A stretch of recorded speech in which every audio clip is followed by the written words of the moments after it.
السلام عليكم ورحمة الله وبركاته. ازيكم يا حبايب قلبي؟ عاملين ايه؟ يا رب دايما تكونوا بخير. اهلا بيكم في قناة مشغولات لولا. النهاردة ان شاء الله هنشرح الدرس التاني للمبتدئات الحلوات اللي عايزين يتعلموا كروشيه. النهاردة هنتعلم حاجتين، هنتعلم غرزة النص عمود وهنتعلم غرزة العمود. في بداية الفيديو بتاعنا هقول لكم ايه؟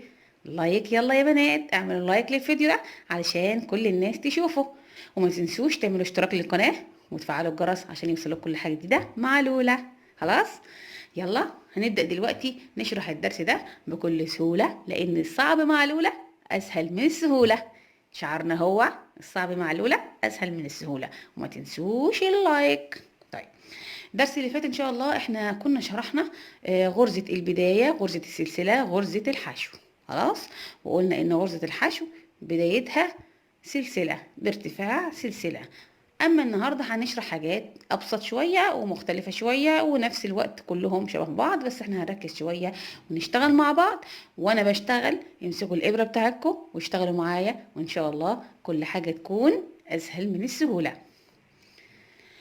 وهنراجع برضو تاني ونشرح تاني درس اللي احنا عملناه المرة اللي فاتت بس بسرعة شوية، واللي حابب ان هو يشوف اكتر يرجع تاني للدرس الاول، وهحط لكم في صندوق الوصف اللينك الفيديو ده. دي زي ما احنا قلنا بنحطها على صباعنا كده الخيط، وننزل من تحت الطرف كده، ونجيب الإبرة وندخل ونلف لفة كده ونطلع، تبقى دي اسمها غرزة البداية. خلاص، بعد كده هنلف ونطلع تبقى دي سلسلة، هنلف ونطلع تبقى دي اسمها ايه؟ سلسلة. زي ما انتم شايفين كده دي اسمها سلسلة. طيب احنا عايزين نعمل السلاسل دي فوقها، عايزين نعمل غرز نص عمود.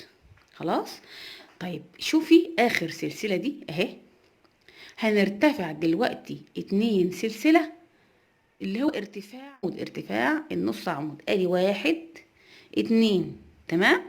هدخل هنا هدخل هنا والف لفة على الابرة، وادخل واطلع من نفس السلسلة اللي دخلت منها، بس بقى معايا كده 3 حلقات. اروح انا لفة على الابرة واطلع من كل الحلقات تاني.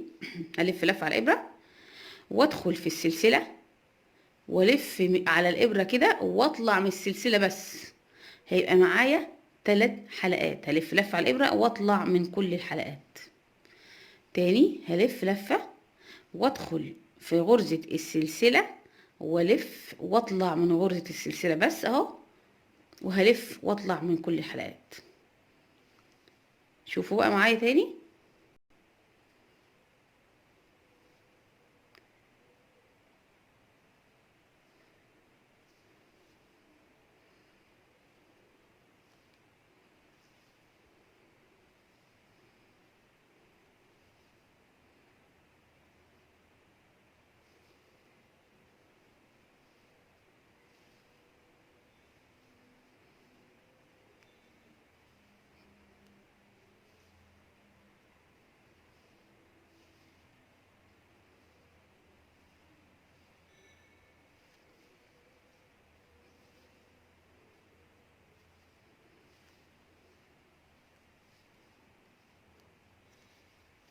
يبقى احنا كده عملنا غرز النص عمود.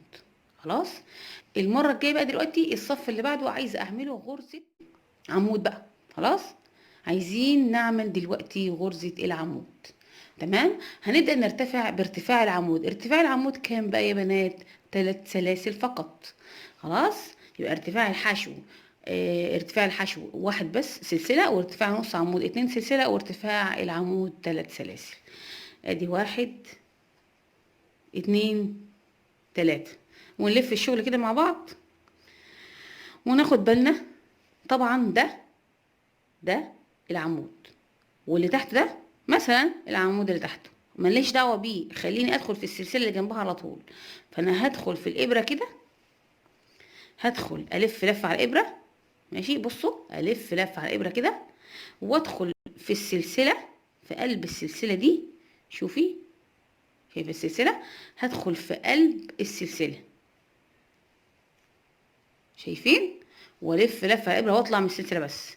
بقى عندي 3 حلقات. هلف لفة على الابرة واطلع من حلقتين، 1 2، يبقى عندي حلقتين.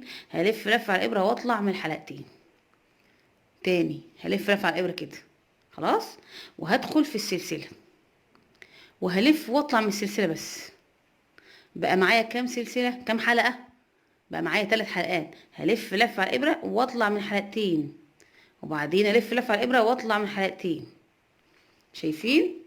تاني يا بنات، هلف لفة على الابرة ها، وهدخل هنا في السلسلة كده، وبعدين الف واطلع من السلسلة بس، وبعدين الف واطلع من حلقتين، ادي 1 2، وبعدين الف واطلع من حلقتين اهو، 1 2. كمان مرة، ادي لفة على الابرة، هدخل في السلسلة واطلع من السلسلة بس، يبقى معايا 3 حلقات. هلف لفة على الابرة واطلع من حلقتين، وهلف لفة على الابرة واطلع من حلقتين.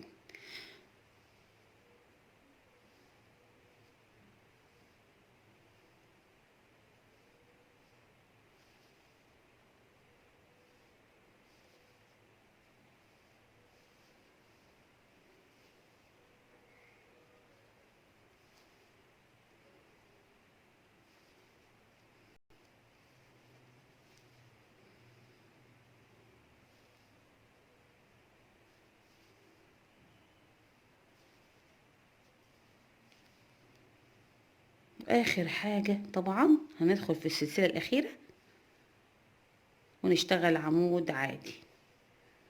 يبقى احنا كده، شوفوا الفرق بين العمود والنص عمود. شوفوا العمود اصغر شوية ازاي. طيب نعمل فوقها غرزة حشو عشان نشوف نفتكر غرزة حشو بتاعت الدرس اللي فات. يلا، غرزة حشو احنا قلنا المرة اللي فاتت ايه؟ ان غرزة الحشو ارتفاع غرزة واحدة بس سلسلة، ونلف الشغل. مش هنلف لفه على الابره بقى خلاص، دي غرزه حشو. فهنعمل ايه؟ هندخل هنا في السلسله ونلف لفه على الابره ونطلع من السلسله بس، يبقى عندنا حلقتين، نلف ونطلع من حلقتين. تاني، هندخل في غرزه السلسله ونلف لفه على الابره ونطلع من غرزه السلسله بس، يبقى معايا حلقتين، الف واطلع منهم.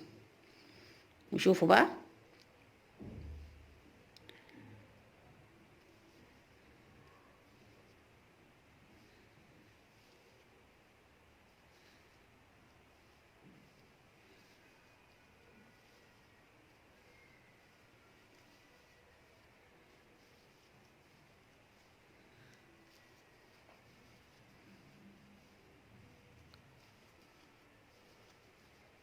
واخر عمود هندخل في السلسله بتاعته كده ونعمل غرزه حشو. وشوفوا بقى معايا يا حبايبي الفرق بين غرزه الحشو وغرزه العمود وغرزه النص عمود. طبعا غرزه الحشو اصغر غرزه، وغرزه النص عمود اكبر منها شويه، وغرزه العمود اكبر منها شويه.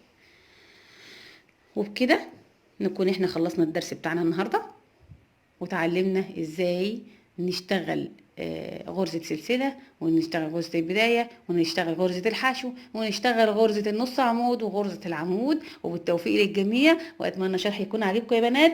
وما تنسوش اللايك وشير واشتراك في القناة، واللي ما فعلش الجرس يفعل الجرس عشان يوصلك كل حاجة جديدة مع لولا. وتابعوني دايما تتعلموا كل حاجة حلوة وكل حاجة جديدة، وتبقوا شاطرين خالص في كل الكروشيه وكل الهاند ميد بإذن الله. وربنا معانا جميعا ويوفقكم يا بنات. والسلام عليكم ورحمة الله وبركاته. باي باي يا بنات.